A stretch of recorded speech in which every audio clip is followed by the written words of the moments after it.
दोस्तों, अगर आप बाज़ार में अपना पैसा इन्वेस्ट करना चाहते हैं तो अभी जुड़े एंजल ब्रोकिंग के साथ में, क्योंकि यहाँ आपको मिलती है एक अच्छी एडवाइस और भरोसेमंद सर्विस। और यहाँ अकाउंट ओपन करना भी है बिल्कुल फ्री ऑफ कॉस्ट। तो आज ही जुड़े एंजल ब्रोकिंग के साथ में। अकाउंट ओपनिंग लिंक डिस्क्रिप्शन में है। आज ही अपना अकाउंट ओपन कराएं। में आप सभी का स्वागत है। मैं हूं सुमित। दो बड़े इवेंट से ठीक पहले भारतीय बाजारों में आज एक बढ़िया मूव लोअर लेवल से आता हुआ दिखाई पड़ा।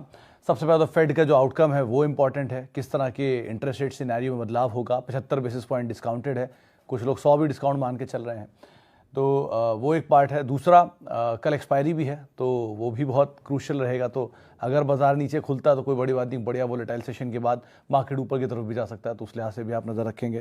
तो मार्केट में ये दोनों इवेंट और इवेंट से ठीक पहले मार्केट के अंदर एक इंपॉर्टेंट चाल, जिसके अंदर आज डिफेंसिव के फार्मा, डिफेंसिव का आईटी, दोनों आज बढ़िया तेज़ी के साथ कामकाज करते हुए दिखाई पड़े और एक अच्छा मूव वहाँ पर देखने को भी मिला। सेंसेक्स निफ्टी दोनों 1% के आसपास की तेज़ी में रहे। बीएससी के सभी इंडेक्सेस के अंदर आज खरीदारी थी। आईटी, रियल्टी, फार्मा, ये तीनों जोरदार तेज़ी में थे। मेटल, एफएमसीजी शेयरों में भी खरीदारी देखने को मिल रही थी। मिड कैप तेज़ी में था, स्मॉल कैप फ्लैट था और 550 अंकों के आसपास की बढ़त रही सेंसेक्स में। निफ्टी 150 अंक चढ़ा, निफ्टी बैंक 450 अंक चढ़ा, मिड कैप 300 अंक चढ़ा और निफ्टी के 50 में से 42 शेयरों में तेज़ी बनते हुए दिखाई पड़ी। अलग अलग स्टॉक स्पेसिफिक स्टोरीज रही। मिसाल के तौर पे आज एलएनटी के नंबर्स का एलएनटी चला, मारुति के नंबर्स के बाद बिकवाली आनी चाहिए थी, लेकिन शॉर्ट कवरिंग के ट्रिगर से मारुति भी चल पड़ा। बजाज फाइनेंस नंबर्स के बाद थोड़ा बहुत मूव वहाँ पर आया। तो अल्ट्राटेक सीमेंट जोरदार तेज़ी में था। तो ऐसे अलग अलग सेक्टर, सब सेक्टर जहाँ पर मूव आता हुआ दिख रहा था। Individual stock specific stories market आज ज़रूर रीड कर रहा था। मिसाल के तौर पर आज यूनाइटेड स्पिरिट्स नंबर्स के बाद काफ़ी टूटा। इसके अलावा टाटा पावर नंबर्स खराब थे, उसका इम्पैक्ट। तानला सोल्यूशन एक बार फिर टूट गया, लोअर सर्किट की तरफ चला गया था। इवन जोमैटो आज थोड़ा मूव था, पुल बैक कह सकते हैं इसे। तो ऐसे अलग अलग स्टोरीज आज बाजार के अंदर बनते हुए दिख रही थी। चलिए अब सवाल जवाब का सिलसिला शुरू करते हैं और सीधे सवालों को शामिल कर लेते हैं, थोड़ा लेट हो गया आने में। तो सबसे पहला सवाल जो मेरे पास आया है वो है, अच्छा जी, LIC cutting stakes in Sun Pharma. LIC cutting stakes in Sun Pharma, अगर ये नोटिफिकेशन है तो बहुत अच्छी बात है सर, और ये सवाल है तो मुझे समझ में नहीं आ रहा आप पूछना क्या चाह रहे हैं। अच्छा, अनिरुद्ध दास साहब का सवाल है कि वाई PVR अप 4%, यानी गुड न्यूज़। देखिए सर, एक जो ट्रिगर वो बन रहा है कि टिकट प्राइसेस दोबारा बढ़ सकते हैं, ऐसी कुछ बातें उठ रही थी बाजार में, क्योंकि ये डोमिनेंट प्लेयर है अपने सेक्टर के। आइनॉक्स PVR का मर्जर हो गया, लार्जेस्ट प्लेयर बन चुके हैं दोनों। अनऑर्गेनाइज स्पेस में इनके सामने कंपटीशन है, लेकिन ऑर्गेनाइज स्पेस के सबसे बड़े प्लेयर हैं। तो इसीलिए वो एक बड़ा ट्रिगर है जिसको मार्केट डिस्काउंट कर रहा है। देखिए, बहुत कुछ बदला शॉपर स्टॉप के नंबर से। आप कहेंगे शॉपर स्टॉप के नंबर से क्या लेना देना इन कंपनियों का।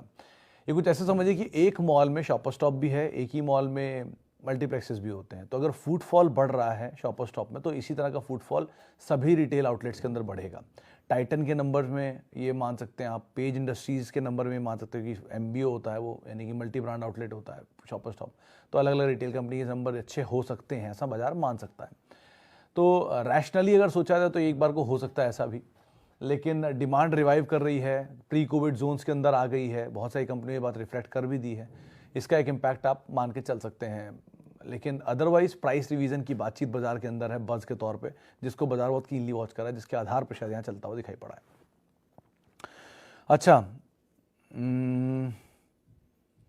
और विनोद जायसवाल जी का सवाल है, can you do United Spirits average this time? Can I do? I am not going to do that. आपको करना होगा एवरेज, अगर आप एवरेज करना चाह रहे हैं तो। और कैन वी डू अगर आप लिख रहे हैं तो सर इसका जवाब ये है कि अगर आप इसको अच्छी कंपनी मानते हैं, जो कि नंबर्स के लिहाज से ये है, तो आप ज़रूर एवरेज कर सकते हैं। अगर आपका एपेटाइट लंबी अवधि का है, तो आप लीडर के साथ रहना चाहते हैं, तो ये कुछ पैरामीटर है जिनको अगर आप सही मानते हैं तो आप ज़रूर एवरेज कर सकते हैं।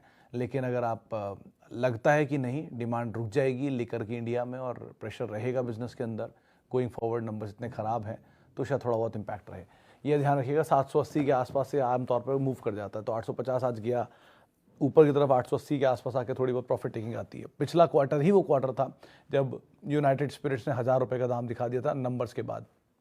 पिछला है 2 क्वार्टर पहले। तो जब 2 क्वार्टर पहले नंबर्स अच्छे आए थे तब 1000 रुपये दिखा दिया। इस बार ये नंबर खराब है तो 6% नीचे है। तो ये तो चलता रहेगा ऊपर नीचे, लेकिन बिजनेस अच्छा दिख रहा है आपको, ग्रोथ अच्छी दिख रही है, तो आप ज़रूर एंटर कर सकते हैं। टूटा क्यों? इनपुट कॉस्ट बढ़ गई इस क्वार्टर में, बारले की, वीट की, इसका इम्पैक्ट है। ग्लास कीमतें बढ़ गई। आज सुबह नीरज जी से इस पर बात भी हो रही, ग्लास कितना इस्तेमाल कर लेते होंगे। लेकिन ऐसा नहीं है, काफ़ी ज़्यादा ग्लास इस्तेमाल होते हैं। मतलब आप ऐसे समझिए कि यूनाइटेड ब्रूवरीज अपने टोटल ग्लास कंजम्पशन का 30% हिस्सा हर साल मतलब उनका टूट जाता है और दोबारा वो बनता है। एक बड़ी बियर की बॉटल 17 रुपये की आती खाली, जो 15 रुपये की आती, जो बढ़ के 17 रुपये हो गई, तो 2 रुपये बढ़ना यानी कि करीब करीब 10 से 12% का इजाफा। तो इस तरह के प्राइसेस तो बियर बॉटल में आता है, जो कि नॉर्मल बॉटल होती है, और लिकर की बॉटल तो और प्रीमियम बॉटल में काउंट होती है, तो उनके लिए और प्राइसेस बढ़ सकते हैं। तो वो सब इम्पैक्ट कंपनी के मार्जिन पर रहा है, लेकिन हमेशा नहीं रहेगा। कभी ना कभी तो प्राइस हाइक भी होगा, उसका इम्पैक्ट आएगा। तो आप इस हिसाब से सोच सकते हैं। Okay, is it right time to invest big amount in IT chemical और वी शुड वेट? मनोज साहब, कभी भी किसी भी कंपनी किसी भी सेक्टर में बिग अमाउंट नहीं डाला जाता। अगर आप कभी भी किसी भी कंपनी किसी सेक्टर में बिग अमाउंट डालना चाहते हैं तो उसे चंक्स बना लीजिए, छोटे छोटे, और उस हिसाब से डालिए। से अगर आप 1 करोड़ रुपए डालना चाहते हैं, मान लेते हैं, या 12 करोड़ रुपए डालना चाहते हैं, ज़्यादा अच्छा एग्जाम्पल रहेगा मेरे लिए, तो आप 1-1 करोड़ रुपए करके पूरे 12 महीने में डिस्ट्रीब्यूट कर दीजिए। आपको IT केमिकल में डालना, डालते रहिए, तो प्राइसेस ऊपर नीचे होते रहेंगे, आपका एवरेज नीचे आता रहेगा, क्योंकि जब वो ऊपर जाएगा तो आप रुक जाएंगे, जब नीचे आएगा तो आप लेते रहेंगे। तो उस हिसाब से आपका एवरेज अपने आप ही नीचे आ जाएगा। और विद टाइम आपको उस स्टॉक का एक्चुअल सिचुएशन ही पता चल जाएगा, कहाँ पे आके वो स्टेबल होगा। क्योंकि सालों से जब आप SIP करते रहते हैं तो आपको अपने आप ही पता जाता है कि स्टॉक का कहाँ पे एक एवरेज साइज़ है, जहाँ पे आके थम जाता है हमेशा। वो साइज़ के आसपास आपका एवरेज ही बैठेगा। तो आप उस हिसाब से अपनी रणनीति बनाइए। बिग अमाउंट तब तक नहीं डालना चाहिए जब तक आप बहुत सर्टेन ना हो किसी चीज़ को लेकर, बहुत मतलब बहुत सर्टेन ना हो। अदरवाइज आप ऐसा अवॉइड करा करिए। Okay, Polycab and Finolex cable, which one is the best? Polycab and Finolex, sir Polycab ज़्यादा बेटर है वैसे तो, क्योंकि ये लीडर ज़्यादा बड़ा है, और Finolex केबल उतना बड़ा प्लेयर नहीं है इसमें। मतलब इस सेक्टर की अगर FMEG बोलते हैं इसको, फास्ट मूविंग इलेक्ट्रिकल गुड्स, जैसे FMCG होता है वैसे ही। तो FMEG स्पेस के 2 बड़े लीडर हैवेल्स और Polycab, क्योंकि वायर, केबल्स और इलेक्ट्रॉनिक सेगमेंट के अंदर डील करते हैं, जो कंज्यूमर ड्यूरेबल जिसे हम बोलते हैं। और इनपुट कॉस्ट का इम्पैक्ट रहा भी है आज के EI के नंबर्स, लेकिन फिर भी उन्होंने अच्छे पोस्ट किए थे। तो पहले 2 लीडर में आता है वायरिंग केबल में Polycab, सेलेक्टिव स्पेस में consumer durable wiring cable switches में हैवेल्स भी, then KEI, then V Guard, then Finolex. तो उसमें भी ऑर्डर में बहुत पीछे आता है। तो लीडर से कंपेयर करेंगे तो ऑब्वियसली लीडर ही जीतेगा, तो लीडर इज Polycab। लेकिन एक ही KVAT की बहुत भागा हुआ शेयर है, तो F&O में भी है, तो दोनों चीज़ों की वजह से थोड़ा कंसर्न रहेगा, लेकिन अदरवाइज कंपनी के फंडामेंटल में कोई इशू नहीं है। Okay, Bajaj Finance announce good average return. Das साहब, बहुत जल्दी है, टू अर्ली टू से वाली बात है कि कैसे नंबर हैं इसको, क्योंकि जब मैं बैठा था ऑन एयर तभी उसके नंबर आए, तो सिर्फ प्रॉफिट का नंबर ही देख पाया था मैं। लेकिन बजाज फाइनेंस के नंबर उस हिसाब से प्रॉफिटेबिलिटी में बेटर ही दिख रहे थे। थोड़ा शाम तक का टाइम दीजिए, कॉल देखूंगा, बिटवीन लाइंस देखूंगा, ब्रोकरेज हाउसेस की व्यू आएंगे, तब ज़्यादा बेटर सिचुएशन बोल पाऊंगा। तो कल आपको अपने आप ही ब्रोकरेज व्यूज़ में आइडिया लग ही जाएगा किस तरह के नंबर है। लेकिन 1-2 क्वार्टर के नंबर एक अच्छी कंपनी को कभी नहीं बदलाव करते। कुछ समय पहले एशियन पेंट के बहुत ही ख़राब नंबर आए थे, शेयर बहुत बुरी तरह टूटा था। आज एशियन पेंट के बहुत अच्छे नंबर आए, शेयर वापस चल गया। तो ये सब चलता रहता है इनके साथ, क्योंकि ये पर क्वार्टर बाय क्वार्टर नंबर्स में आपको हर बार ये नंबर इसलिए देखने ज़रूरी होते हैं कि कोई ऐसी चीज़ तो नहीं आ रही जो स्ट्रक्चरली चेंज कर दे कंपनी को। अब से फॉर एग्जांपल पेज इंडस्ट्री है, उनका जॉकी से करार टूट गया, ये स्ट्रक्चरल चेंज है, क्योंकि कंपनी 40 साल से 50 साल से उनके वही उसका बेस धंधे का आधार है। जुबिलेंट का डोमिनो से करार टूट गया, तो ये टाइप की चीज़ें स्ट्रक्चरल डिफरेंस है। ये नहीं हो रहा है तो आप आराम से इसके अंदर बैठिए, नंबर ऊपर नीचे थोड़ा बहुत चलते रहेंगे। Okay, Wipro never cross 1000। Akhilesh sir, कभी आप एक स्टोरी पढ़िएगा विलेज ऑफ अमलनेर की, ये महाराष्ट्र का एक गांव है, उसे विलेज ऑफ करोड़पतीज भी बोलते हैं, बिकॉज सबके पास विप्रो के शेयर हैं, इसलिए वो करोड़पति हैं वहाँ पर। ये स्टोरी इसलिए इंपॉर्टेंट है कि विप्रो जब शुरू हुई थी तब ऑयल कंपनी थी, और वहाँ से आज IT जाइंट बन के बैठी है। विप्रो के एक IPO में लगाया 10,000 रुपये की वैल्यू आज 400 करोड़ रुपए के ऊपर है। इतने split bonus over a period of time में दे चुका है। तो इसने 1000 रुपये तो बहुत दूर की बात है, अगर इसको आप बिना बोनस स्प्लिट के एडजस्ट करेंगे तो लाख भी पार हो जाएगा, क्योंकि इसमें इतने बोनस स्प्लिट आ चुके हैं, इसलिए आपको नहीं पता चल रहा है कि वो 1000 रुपये नहीं जा रहा है। लेकिन एक बहुत बड़ी इक्विटी इसकी खड़ी है ऑलरेडी, यानी कि बहुत बड़ा स्टॉक का हिस्ट्री है जिसमें बहुत गेन दे चुका है। ऐसी स्टॉक की हिस्ट्री इन्फोसिस की है, ऐसी स्टॉक की हिस्ट्री मदरसन की है, जिनको आप ज़रूर पढ़िए, क्योंकि ये स्टॉक की हिस्ट्री ये डिसाइड करती है कि इसकी आगे का कोर्स ऑफ एक्शन क्या होगा। उस लिहाज से आप यहाँ अपनी रणनीति बनाइएगा। तो विप्रो कंपनी ख़राब नहीं है, नंबर्स ख़राब नहीं है, सिचुएशंस ख़राब नहीं है, लेकिन ये एक्सपेक्ट मत करिए कि यहाँ से भी विप्रो मल्टीपल टाइम बढ़ जाएगा और बहुत बड़ा एक रिटर्न जनरेट कर देगा कि ऑलरेडी बहुत बड़ा रिटर्न जनरेट कर चुका है और 1972 से लेकर आज तक जनरेट कर चुका है। तो इस तरह की स्टोरीज के पीछे ऑलरेडी है, आप पढ़िएगा, उसके बाद आपको थोड़ा सा बेटर आइडिया लगेगा। अमल नेर उस गांव का नाम है, महाराष्ट्र में वो गाँव है। Okay, 5 stocks to buy blindly for long term. हमेशा से ब्लाइंडली कुछ नहीं होता। ब्लाइंडली आप प्रॉपर्टी नहीं खरीद सकते किसी भी जगह पे, तो आप कुछ भी ब्लाइंडली नहीं खरीद सकते। आपका इन्वेस्टमेंट आप ब्लाइंडली कैसे खरीद सकते हैं, उसमें आपका तो पैसा लगा है ना। लेकिन आपका कहने का तर्क अगर ये है कि आप उसको आराम से रिलाय करके खरीद सकते हैं, भरोसा रख के, तो हमेशा लीडर के साथ रहिए। जब आपको कुछ नहीं पता बाजार के बारे में तो लीडर के साथ बैठ जाइए शांति से। जिस कंपनी के कारोबार के बारे में सुनते ही कंपनी याद आ जाए, वो कंपनी अपने आप ही लीडर होती है। पेंट्स मतलब एशियन पेंट्स, शूज़ मतलब बाटा, पेस्ट मतलब कोलगेट, आईटी मतलब टीसीएस, ऑब्वियसली बात है, इन्फोसिस।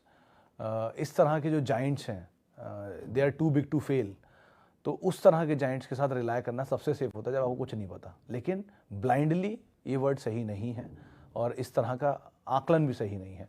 टाइम टू टाइम अपने इन्वेस्टमेंट को आप रिव्यू करते रहिए, उसका डिविडेंड लेते रहिए, उसको वापस फ्लो बैक करते रहिए। इस तरह की चीज़ों को ध्यान रखिएगा और कॉर्पोरेट हिस्ट्री ज़रूर पढ़ लीजिए उस कंपनी की। कभी भी कॉर्पोरेट हिस्ट्री बहुत इंपॉर्टेंट होती है किसी भी कंपनी के लिए। बजाज ऑटो क्यों बजाज ऑटो बना, हीरो मोटोकॉर्प क्यों हीरो मोटोकॉर्प बना, टीवीएस इतना सस्ता क्यों है, बजाज ऑटो इतना महंगा क्यों है, या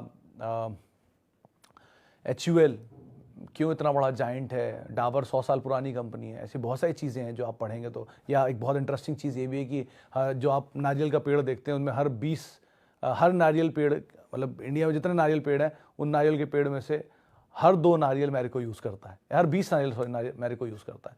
तो इस तरह की बहुत सारी चीज़ें जिनको आप पढ़ेंगे तो आपको खुद ही समझ में आने लग जाएगा कि कैसे काम करती हैं कंपनियाँ। अच्छा, आगे बढ़ते हैं। और वेदांता और Tata power for long term. Tata power sir number इस क्वार्टर के कमज़ोर थे, चला हुआ शेयर है, 3000 रुपये का शेयर होता था, स्प्लिट के बाद ये भाव देख रहे हैं आप। और रही बात वेदांता की, तो वेदांता में डिविडेंड प्ले के लिए अगर आप रहना चाहते हैं तो रह सकते हैं। दोनों में से साइक्लिकल प्ले है वेदांता, और टाटा पावर साइक्लिकल नहीं है लेकिन वो ओवर भागा हुआ है, थोड़ा कूल ऑफ होने दीजिए, वो ज़्यादा बेटर सिचुएशन है। कंपनियां ख़राब नहीं है लेकिन इंडिविजुअली ट्रेड इनके साथ अभी चल रही हैं। ओके, एक आखिरी सवाल और लेता हूँ, वो होगा L&T Tech. Sir L&T Tech के केस में, वैभव जी रादर पूरा IT के केस में, आज किसी जानकार से मेरी बात हो रही थी, वो कह रहे हैं कि अभी शायद एक झटका और आना बाकी है, उसके बाद यहाँ पे वैल्यू बाइंग शुरू होगी। तो आप उस झटके का फ़ायदा उठाइएगा और वहाँ पर वैल्यू बाइंग कर लीजिएगा। अगर आपका लॉन्ग टर्म का नज़रिया है, थोड़ा थोड़ा आप एवरेज कर सकते हैं, तो आप आराम से एवरेज करिए। कोई जल्दी नहीं है शेयर के भागने की। ये भाग जाएगा तो कोई और IT वाला नीचे मिल जाएगा, वो भाग जाएगा कोई और सेक्टर का कोई शेयर नीचे मिल जाएगा। इस हिसाब से सोच के चलिए, अपना कंडीशन पे अपनी एवरेज करिए, उनकी कंडीशन पे जाके एवरेज मत करिएगा। ये ध्यान रखकर आप पोजीशन में बनिए, वो ज़्यादा बेटर रहेगा। चलिए, फिलहाल अब इतने सवालों को शामिल करूंगा। माफ़ी बहुत सारे लोगों से, क्योंकि सवाल बहुत सारे आते हैं और जवाब नहीं दे पाता हूं। और बहुत बहुत शुक्रिया उन सभी लोगों का जिन्होंने सवाल पूछे। आपसे कल मुलाकात होगी दोनों बड़े इवेंट के बाद, एक्सपायरी और फेड का आउटकम। और तब तक के लिए आप मेरे साथ जुड़ सकते हैं @Sumit Research मेरा ट्विटर हैंडल है। नमस्कार।